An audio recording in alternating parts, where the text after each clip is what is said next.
목회자들이 세상을 이해하고 설교를 준비하는 데 도움이 되는 통계 자료를 전해드립니다. 목회앤데이터 순서인데요. 오늘은 코로나19 장기화로 누구보다 바쁘고 힘든 분들이죠. 택배 노동자들에 대해 알아보겠습니다. 목회데이터 연구소 김진양 부대표 나오셨습니다. 어서 오세요. 네, 안녕하세요. 네, 주 52시간 근무제가 시행된 지 벌써 2년이 됐는데요. 택배 노동자의 노동시간 어떤가요? 법정 근로시간이 잘 지켜지고 있습니까? 네, 이번 조사 결과를 보면 그렇지 않은 것으로 나타납니다. 예. 전국의 택배 노동자 821명을 대상으로 해서 택배 노동 실태를 조사했더니 택배 노동자의 주 평균 노동시간이 71시간. 이걸 하루로 환산하게 되면 하루 평균 12시간 정도 노동하는 것으로 나타납니다. 예. 굉장히 과도한 노동에 시달리고 있는데요. 이 노동시간은 법정 근로시간의 1.4배를 초과하는 그런 과도한 노동시간이었습니다. 안 그래도 이렇게 노동시간이 긴데 코로나19가 장기화되면서 택배 노동자의 근로시간이 더 증가하지 않았습니까? 그렇죠. 이제 대면 접촉이 아닌 비대면으로 그 물건을 주문해서 구입한다든지 이런 행동이 늘어나다 보니까 택배 업무가 많이 늘어났죠. 그래서 코로나19로 인해서 노동시간이 늘어났다고 응답한 비율이 무려 91%가 나옵니다. 예. 그러니까 모든 택배기사들이 전부 노동시간이 늘어났다고 얘기하는데요. 노동시간이 얼마나 늘었느냐 이 질문에 대해서는 30% 정도 늘었다라고 응답한 비율이 40%였습니다. 그래서 평균 한 30% 내외 정도로 노동시간이 증가한 것으로 그렇게 보여집니다.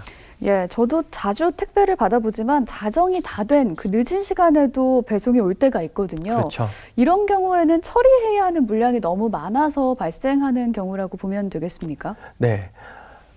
전국 택배 물량을 살펴보면요. 예. 2017년에 23.2억 개였어요. 그것이 2019년도에는 27.9억 개로 2017년부터 2019년 사이 연평균 9.5%에서 9.8%의 증가세를 보였거든요. 그런데 2020년 올해에는 코로나19 때문에 이게 급증을 했죠. 그래서 무려 32.5억 개 정도로 좀 그 물량이 늘어난 것으로 이렇게 추정하고 있습니다. 그래서 증가율로 보면 무려 16.5% 이렇게 증가를 했는데요. 요거를 각 개인별로 이렇게 환산을 해보면 하루 12시간 노동을 한다고 그랬을 때 평균 택배기사 한 명당 2분 50초마다 한 개씩 처리하는 것으로 그렇게 나타나고 있습니다. 상당히 과중한 그런 업무량이라고 볼 수 있죠. 네, 그렇죠. 택배업이 물건을 발송하는 일이다 보니까 이 육체적 어려움이 상당히 예상이 되는데요. 어떻습니까? 예, 말씀하신 대로 무거운 물건을 나르고 이런 경우들이 많이 있지 않습니까? 예. 그러다 보니까 질병을 많이 겪고 있어요. 2019년 한 해 동안에 업무로 인해서 치료받은 경험이 있느냐 물어봤더니요. 45%가 있다고 이야기를 하고 있습니다. 2명 중에 1명이 업무로 인한 치료를 받은 경험이 있다고 이렇게 이야기를 하고 있는데요. 구체적으로 어떤 문제였냐고 물어봤더니 어깨, 목 등의 통증 때문에 치료를 받았다. 88% 그렇게 응답하고 있고요. 엉덩이, 다리, 무릎 등의 통증이었다. 그리고 허리 통증이었다 하는 응답률들이 80%를 상회하고 있습니다. 지금 이런 질병들은 무거운 걸 나르거나 계단들을 오르내리면서 생기는 그런 질병들이죠. 이런 질병들에 많이 시달리고 있습니다. 이번에는 택배 노동자가 일을 하다가 다치거나 또 그만두게 되었을 때 보장받을 수 있는 부분도 궁금한데요. 산재보험이나 다른 연금 가입률 어떻게 나타났습니까?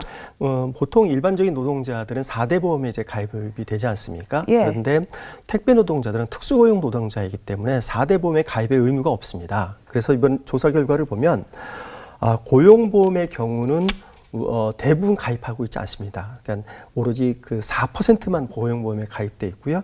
산재보험에서는 60%가 가입되고 있지 않은 거예요. 그러니까 40%만 가입돼 있는 거죠. 그리고 국민연금도 60%만 가입돼 있고 40% 가입이 안 돼 있습니다. 이처럼 우리가 흔히 얘기하는 4대 보험에 택배 노동자들은 사각지대, 예외 대상으로 그렇게 남겨져 있어서 여러 가지 사건, 사고에 취약한 그런 상태로 보시면 되겠습니다. 그대로 노출이 되어 있네요. 살펴보니까. 이번 통계를 살펴보면서 우리가 생각해 볼 점이 있다면 어떤 게 있을까요? 네, 우리가 어떤 물건을 온라인으로 주문해서 집에서 편하게 받아보지 않습니까? 우리 어떤 편리함을 많이 느끼고 있는데요. 근데 이 편리함 밑에는 아까 우리가 살펴본 것처럼 택배 노동자들의 여러 가지 수고와 그들의 고통이 그 밑에 깔려 있습니다. 그래서 우리가 이런 점들을 좀 기억을 해야 되는데요. 우리 사회가 공동체라고 그러지 않습니까? 따라서 우리 사회 속에서 우리가 누리는 편리함과 이익을 실현시키기 위해서 고생하고 희생되는 분들이 있기 때문에요.